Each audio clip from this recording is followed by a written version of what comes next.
Hello and welcome to the third review of Requests Month 2016. This is Castlevania Lords of Shadow for PC, Xbox 360, and PlayStation 3. What you're seeing here is the PC version, which was sent to me by Lord Chaos. Thank you for that, it is greatly appreciated. This is a hack-and-slash action-adventure game developed by Mercury Steam and co-produced by Kojima Productions. It was kind of weird how that worked out. And published by Konami, originally for PS3 and Xbox 360 in October of 2010, and it later saw a re-release on PC as the Ultimate Edition in August of 2013, so it was a pretty significant margin between the two. And the Ultimate Edition basically is just the original game ported to PC and with all of the DLC included. And that's what you're seeing here. And it's actually a pretty polarizing game if you look at the reception. On the one hand, the review scores for it generally were pretty high from all the mainstream critics, and when you look at the Steam page, for example, the vast majority of reviews are positive. When you look at user comments, most of them seem to think it's pretty good, and then there's the other people who absolutely despise it. And a lot of the older Castlevania fans are included among this number because, frankly, this game has basically nothing to do with Castlevania. And if anything, its biggest influence in terms of gameplay is God of War, which is not really what you expect when you hear Castlevania. Most people think of a 2D platformer with a lot of exploration after, of course, Symphony of the Night. Before Symphony of the Night, people think of just straight-up action platformer games that were often pretty hard. And then you get to this, and it's pretty much a God of War clone. But I'll delve more into that in a moment. Let's first talk about the presentation. Visually, the game is actually pretty impressive. You got some pretty good modeling. The animations generally are very smooth and fluid. A lot of them are pretty complicated as well, so that's pretty nice. The environments are absolutely packed with detail. The texture quality is generally rather high for a console game of that generation, and I think they did actually improve that when they brought it to PC. And there's some effects in this game that look absolutely fantastic, like the water, for example, which looks just brilliant. And then there's the cutscenes. The ones that are done in engine when you're actually just playing the game are pretty fine, but then again, they're only for a few seconds. The ones that you're going to spend the majority of your time watching in this game are unfortunately pre-rendered at a pretty low resolution, so they look absolutely terrible at 1080p, and even worse, they're running at a far lower frame rate than the actual game does. When you go and play this thing, if you've got the hardware for it, it's going to run extremely well for you. I mean, I get frame rates well over 150 at all times. Hell, I've seen it go past 200 and sometimes even get up close to 300 FPS on occasion. So it runs phenomenally despite looking great, and I think part of that is because all of the camera angles are predetermined. So they're only showing exactly what they need to show at any given point, so that allows them to optimize it a lot more. That does bring some problems in the gameplay department, which I will get to in a moment. But suffice to say, the game itself looks great, it's just the cutscenes look absolutely horrible. So visually it definitely impresses, but those cutscenes are incredibly jarring when you're used to over 150 FPS gameplay that is smooth as butter, and then all of a sudden you have this janky, extremely low-res 30 FPS cutscene that just looks horrible. But then you throw the sound design into that, and it makes the low-quality cutscenes even more glaring, because you've got the likes of rather good sound effects, in fact. A lot of them are pretty beefy, and an absolutely fantastic voice cast featuring Robert Carlyle as the protagonist, Gabriel Belmont. And if you don't know who that is, he was Nicholas Rush in Stargate Universe. He was Renard in The World Is Not Enough, which is a James Bond movie if you're not familiar with it. And he's been in a bunch of other things as well. But overall, he's actually a very good actor, and he does lend a lot to the character of Gabriel despite the writing's issues. And it really does help to give this game some character, along with the voice acting of Sir Patrick Stewart, who plays Zobek. And he also narrates the game, so that's well appreciated. The one he seeks. Who or what was that strange creature? But the thing is that these two guys are powerhouses, and even the rest of the voice cast generally does a pretty good job, even considering that a lot of what they're given is, frankly, pretty crap. But then there's the one big bugbear that I have with the sound design. The soundtrack. The Castlevania series has always been known for having absolutely fantastic music, a lot of which has been remixed in various forms throughout the entire series, going back to the 80s. And when you get to this game, it has an incredibly generic fantasy action-adventure hack-and-slash soundtrack. It is depressing. And while the soundtrack itself is good on its own, when you consider that this is supposed to be a Castlevania game, and the music is just so blatantly not Castlevania, it really does kind of drag the whole sound aspect down. And this is something that will pop up in other aspects of the game than just the sound design. But I'll get to that in a moment. And this, of course, brings me to the two most important aspects of this game, the story and the gameplay. Story being one of the biggest things they threw around in this, and one of the most often praised aspects about it, despite me not really understanding why. That's not to say that the story is incomprehensible to me, that I didn't understand it or anything. I fully understood it. The problem is that I couldn't understand why they went with what they did. I understand what they were going for, I understand what they did with it, but I don't know why they decided it was a good idea. The idea is that this is a reboot of the entire Castlevania franchise. It is set in the end of days in 1047, where you take control of a member of the Brotherhood of Light named Gabriel Belmont, who is sent by the Brotherhood on a quest to basically try to save the world from this dark spell that has enveloped it and basically is preventing spirits from passing on, and evil creatures are infesting the lands and things like that. And to make a long story short, he goes off to claim the power of the Lords of Shadow for his own so he can overcome the evil that is infesting the lands and resurrect his dead wife. At least that's the general gist of it. I don't want to spoil too much of it, but suffice to say, the plot itself ends up going quite off the deep end at several points, and more importantly, it really doesn't have much of anything to do with Castlevania. Castlevania has always been about the family of Belmonts and their constant struggle to defeat the ultimate evil, Dracula. And this game is both a reboot of the entire franchise, and it's set before that whole struggle begins, which in turn means it doesn't really feel at all like a Castlevania game when you go through it. And something you really have to keep in mind going into this thing is that the plot is way more complicated than it really should be. Castlevania never really needed much of a plot. You're the hero, you're trying to defeat the ultimate evil. Sure, they added nuance here and there. For example, in Symphony of the Night, you played as Alucard, the son of Dracula, which gave it a bit more of an interesting angle.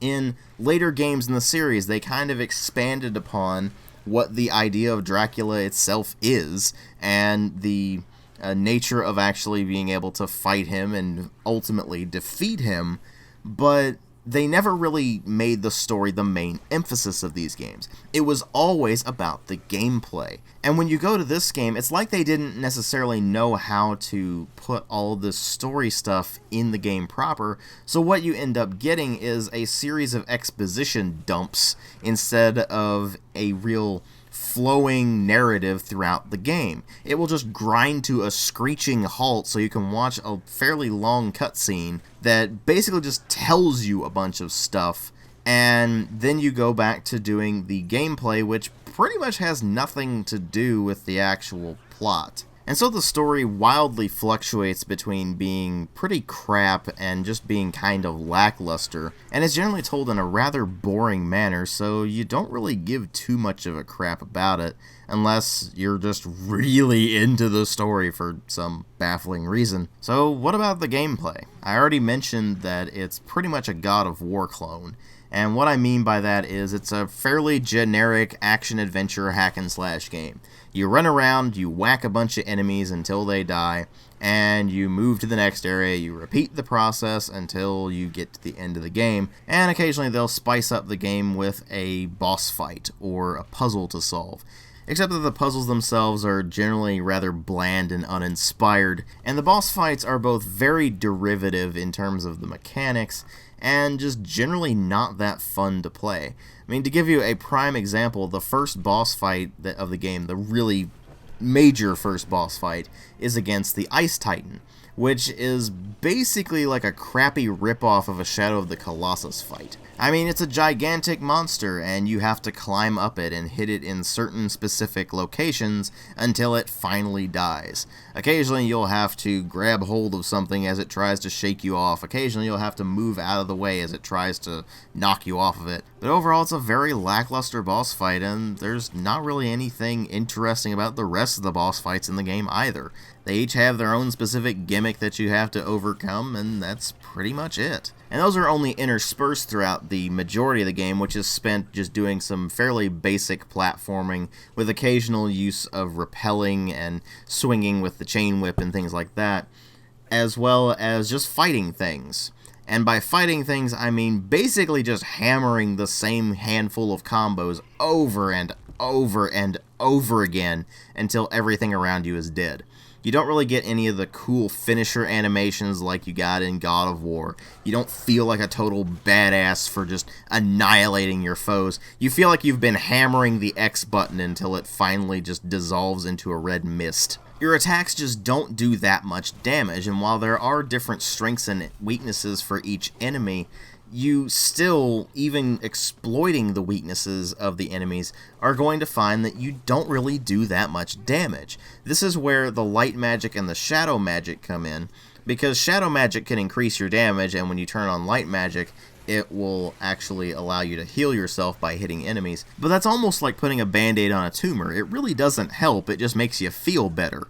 And when you go through the game, you just find that it's ridiculously repetitive. You're going to kill the same handful of enemies over and over and over again, and in fact, in some places, they will actually endlessly spawn until you defeat a particular larger enemy, and then you can progress through the game. While they do throw in a few elements here and there to try to spice things up, like being able to stun certain larger enemies and be able to hop on their back and use them to do things like knock down certain obstacles or be able to create bridges for you or things like that, they ultimately aren't enough to save this thing from being just a painfully average hack-and-slash game in the vein of God of War. Sure, you've got a bunch of different combos that you can purchase with your experience points that you earn throughout the game. Sure, that will help you to differentiate your moves from just hammering the X button over and over again. Now you can hammer the X button and then throw a few Y button presses in there as well. Or, oh, you can use jump attacks now. Isn't that fantastic? You're still ultimately doing the exact same thing over and over and over again until you finally get to the end of the level and then have your big badass boss fight or your puzzle or whatever it might well be. It's just plain boring. The game is very linear. There's really not much in the way of exploration in this game like you would expect after having played the Metroidvanias in the series. The platforming is generally pretty easy, and when you get to the actual combat, the only things that really make it difficult are the fact that on higher difficulty settings, the enemies do a stupid amount of damage, and you don't really get much in the way of healing options. You have health fonts scattered throughout the levels, but they're fairly few and far between, so you tend to rely more on your light magic than anything else, and you have to replenish that by killing enemies and not getting hit in order to get the most neutral energy orbs, or finding an energy orb font, and thus being able to absorb as many of the energy orbs as you want and to fill up your meters. And you can increase those by finding these various gems scattered throughout the levels, or basically collectibles. And when you get enough of those, then your meter will actually increase. This is done for both the magic meters as well as the life meter. And while you occasionally get an upgrade for your combat cross or something like that, your combat cross being your chain whip, you're ultimately just going through the exact same loop over and over and over again. The enemy types might change a bit, the level design might change a bit, but ultimately you're still going through a very linear set of corridors. You might have to run off and find a couple of keys here and there, but generally speaking, there's just a lot of linearity. You're going to be doing some light platforming, and most of the game is going to be spent whacking things in the face with an incredibly unsatisfying combat system. Now, on top of this, you have a really glaring problem in the camera. It's a fixed camera angle. You cannot at all change the angle yourself. And so when there's an enemy off screen that's hitting you, and you can't see them until it's too late, that becomes pretty irritating. Or the camera angle will be in such a position that you can't actually see where you're trying to jump to or something like that. That also gets irritating. Most of the time with the platforming segments, it's not that big of a deal. They actually orient it in a decent way. But the combat segments really do suffer from it, and by the time it came out, the fixed camera angles for a hack and slash game were pretty much incredibly archaic. And that is rightfully one of the biggest complaints you're going to see about this game. The camera just gets in the way a lot of the time. It gets pretty irritating when that happens. But what bothers me the most about Lords of Shadow is actually not something specifically in its mechanics, it's not specifically in its writing, it's the overall design philosophy. This is only a Castlevania game as far as brand recognition goes. When you get down to it, it's really just a God of War style hack and slash game. And when you look at it as a Castlevania game, it fails miserably. When you look at it as a just standard hack and slash game in the vein of God of War, it is bog standard in pretty much every respect that matters. And the question there really becomes, why would you play Castlevania Lords of Shadow when you can just play God of War? Or play Shadow of the Colossus, or something like that. Or just play one of the older Castlevania games, or one of the 2D ones in general. There are so many other games I would just rather play than Lords of Shadow. It's an instance of a game that is purely competent, and does not really aspire to be anything more than that. And because of that, it ends up being so incredibly average that it's just plain boring. Maybe if this style of hack and slash game is your kind of thing, then you'll be able to get more out of it. In fact, I'm pretty sure you will be able to get more out of it. But for someone like me who only has a fairly passing interest in the genre, it's just so average and doesn't do anything to truly stand out of the crowd that I, again, would rather play so many other games that do this better, or just do Castlevania better than this. And I just cannot remotely see the sheer amount of praise this game gets.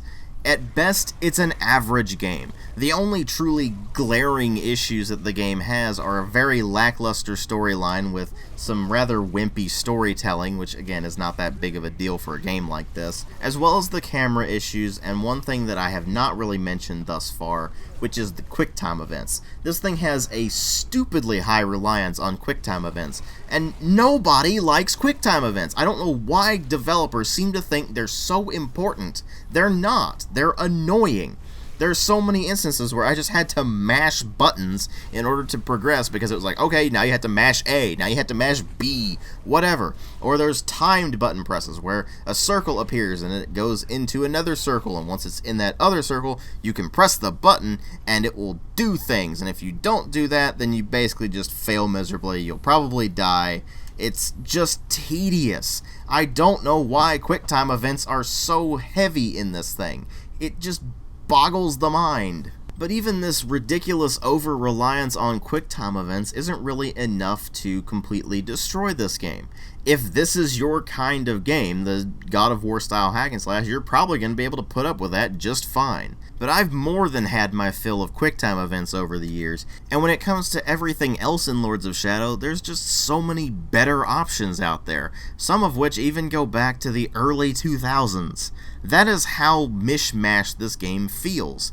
It is just such an amalgam of generic action-adventure hack-and-slash tropes that I really can't recommend it unless you're just really a big fan of the genre. If you aren't one of those and you've played other hack-and-slash games in this style, particularly if you've played the God of War games, this is going to feel incredibly derivative. And while people constantly parrot, "it gets better later on in the game," that's really not an excuse. If that style of gameplay is not your thing, or if it doesn't grab you sufficiently within the first hour or so, there's really not much reason to continue playing it. Honestly, the numbers speak for themselves. If you look at the Steam achievements for this thing, about 55% of the players beat the first chapter. Only about 13% actually finished the game. Again, whether or not you're going to be able to enjoy this game through to the end is going to depend on whether or not you actually are a big fan of this genre. If you're not a big fan of it, I don't recommend this game. If you are a big fan of the genre, maybe consider picking it up, but even then, only pick it up if it's on sale, because there's so many other better options out there. Ultimately, I'm going to give this a 2.5 out of 5. If you're a big fan of this genre, it would be certainly a more recommended title, but for the average gamer, I really can't recommend this very much. If you can pick it up on sale for extremely cheap, maybe take a look at it, but only if it's really cheap. I have found nothing but absolute boredom in this thing. Thanks for watching.